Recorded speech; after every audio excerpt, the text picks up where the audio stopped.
This one is kind of interesting. What's the difference between hose and tube? Right? So hose and tube are, most people use them as interchangeable words, but if you do want to know the scientific meaning of a hose is it's multiple ply, and a tube is a single ply.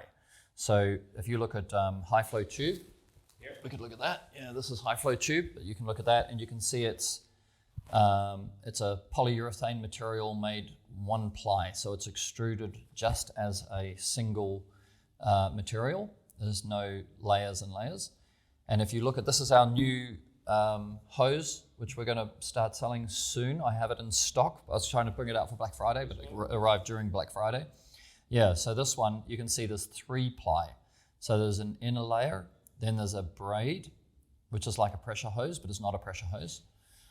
Yeah, you got the shakes there, Martin. I'm trying to see if I can get it sharper. The sharper, yeah. So there's a layer, then a braid, and then a layer. So those guys who do pressure washing would understand that. The braid enables the hose to carry more pressure because the integrity of the hose is controlled by the braid.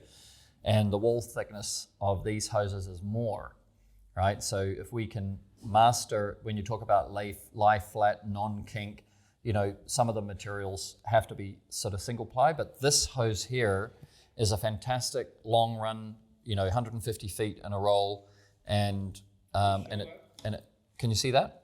Hardly. I can bring it across. So this is high vis, non-kink, non-reaction to hot and cold, minimal reaction to hot and cold, let's say.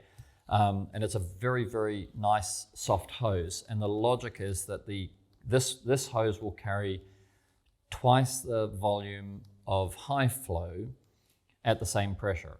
So if you, and the laminar turbulent water flow wall friction loss, that's all technical terms, but basically the loss or the resistance of this hose is significantly less than high flow, which is significantly less than Rhino tube. So yeah. Doesn't matter what pressure you have. It's the diameter of the hose. The ID of the hose determines the flow rate, and also because it changes it has a lower resistance factor, right? So more water can get through with less pressure loss, so you get a higher flow rate, right? So you should always, in all your fluid dynamic systems, you should always go from high to low, and you should, as much as possible, avoid using barbs for your connectors as much as possible. So you need a big hose from the tap. Yeah, from the tap to ideally from the tap to your pure water system, you'd use something like an American Garden hose, right? Which is much bigger than this again. And then from the pure water system, because half that water went to waste, let's say, and the other half comes to here, now already you've lost some of the flow rate through the filter, and so you can run 150 feet or longer even of this, 300 feet.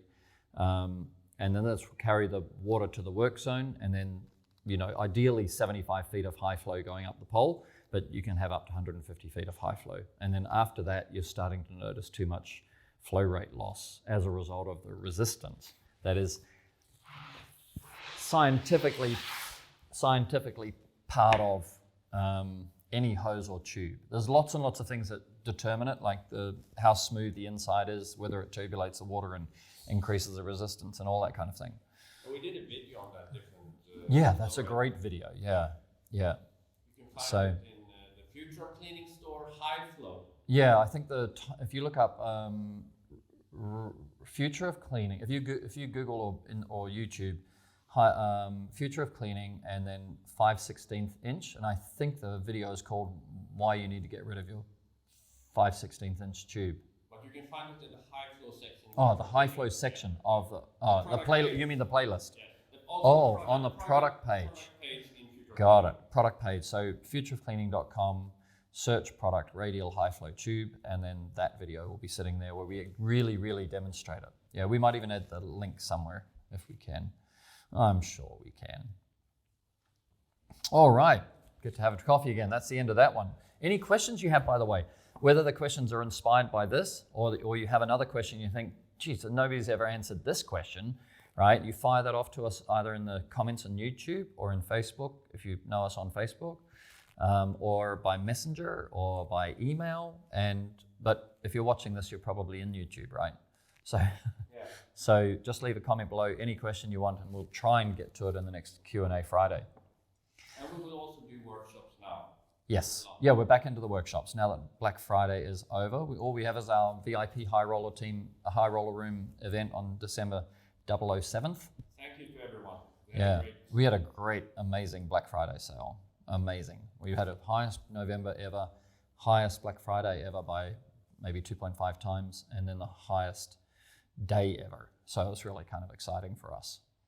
We do appreciate your support. Makes it all worthwhile for us. To keep, not worthwhile for us in hindsight, it makes it worthwhile for us to keep going and doing what we're doing, because we know a lot of people appreciate it.